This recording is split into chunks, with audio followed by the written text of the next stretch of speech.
Bonjour à tous et bienvenue, vous regardez 6 minutes chrono, le rendez-vous quotidien de la rédaction de Lyon Capitale. On continue de s'intéresser cette semaine aux élections législatives.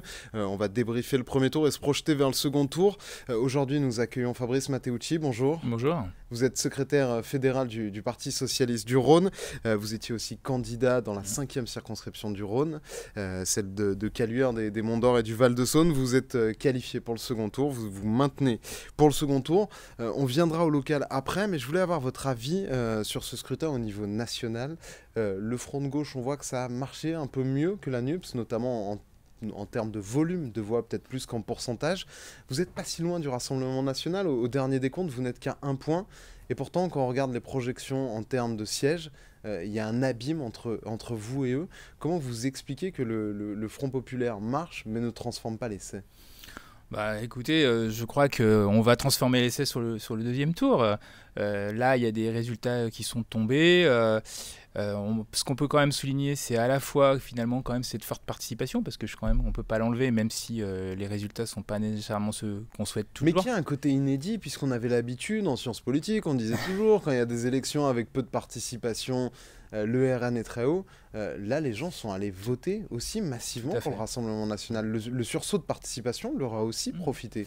Il a profité à tous les partis, et notamment au Bloc, donc au Rassemblement national, mais aussi au Nouveau Front populaire. Et la dynamique qui existe et l'écart qui est relativement faible au niveau national montre qu'en fait, le programme qu'on porte n'est pas un programme aussi dangereux qu'on souhaite le présenter, et c'est pas aussi extrémiste que ça. Et je crois que c'est ça qui est important et que les Français ont compris, et notamment les habitants du Rhône.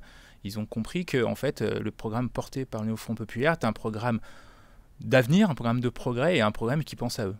Mais là, quand vous vous projetez sur le deuxième tour, vous dites que le Front populaire doit être la première force d'opposition au Rassemblement national, ou le Front populaire a encore une chance de gagner ces législatives ? Bah, écoutez, je pense j'espère qu'on a une chance, hein. Je regarde plutôt les choses comme ça, et c'est vrai que les résultats pour l'instant, et notamment les projections de sièges que vous disiez, montrent qu'ils ont une majorité quand même présente. L'idée, c'est qu'ils n'aient pas la majorité absolue. Donc nous, tout le travail qu'on doit faire là, sur le deuxième tour, c'est faire en sorte d'envoyer le moins possible de députés Rassemblement national à l'Assemblée nationale et le plus possible de députés du Nouveau Front populaire. Vous croyez encore dans les fronts républicains ? Bah écoutez, on voit qu'ils sont à géométrie variable. Moi, ce que je constate, c'est qu'il y en a qui sont vraiment sur le front républicain et qui se sont désistés au niveau de Renaissance. Voilà, et on l'a vu dans le Rhône notamment. Voilà, dans le Rhône avec Sarah Tanzili notamment. Nous, on va faire la même chose en fait. Et on fait la même chose sur des circonscriptions, dans la 10e circonscription et dans la 9e circonscription où on arrive en 3e place. Et sur la 11e. Donc voilà, il y a cette nécessité d'avoir un front républicain par rapport à l'extrême droite et faire en sorte qu'il y ait le moins de députés possible du Rassemblement national. Pour en venir à votre circonscription, la 5e, vous êtes arrivé 2e au soir du premier tour avec 26,5% des suffrages, 7 points derrière la candidate macroniste, la sortante Blandine Brocard. Le Rassemblement national se maintient aussi, enfin se qualifie aussi pour le second tour.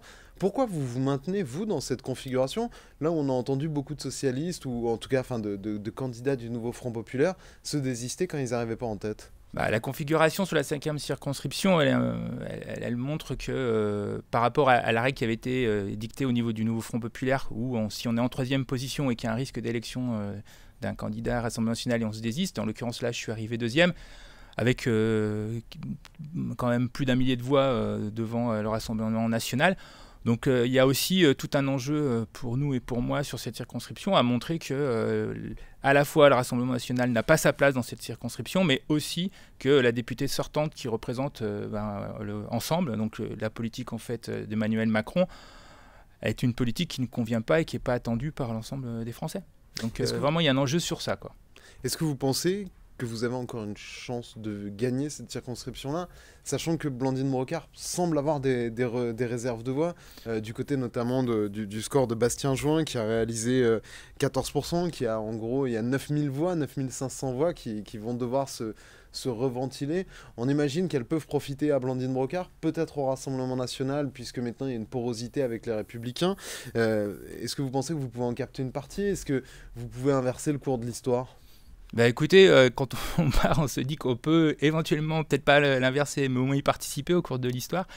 Oui, ces reports de voix existent. En tous les cas, nous, on va essayer aussi de mobiliser ceux qui se sont encore abstenus, les quelques personnes qui se sont abstenues, et puis s'y faire comprendre que par rapport à la politique, ce que je vous disais d'Emmanuel Macron, le programme du nouveau Front populaire pour la 5e circonscription n'est pas un danger en soi. Et pour ce qui concerne les LR, moi ce que je constate, c'est c'est à la fois ce partage qui peut arriver. Je prends l'exemple de 2022 où en fait les voix LR s'étaient reportées sur Renaissance. Donc finalement on voit bien que LR actuellement il navigue entre se rapprocher des macronistes ou aller vers le Rassemblement national. Donc ça veut dire que peut-être à terme ils sont amenés à disparaître. Vous avez parlé du danger. Vous l'avez senti ça sur le terrain? On vous l'a renvoyé, le danger du nouveau Front populaire?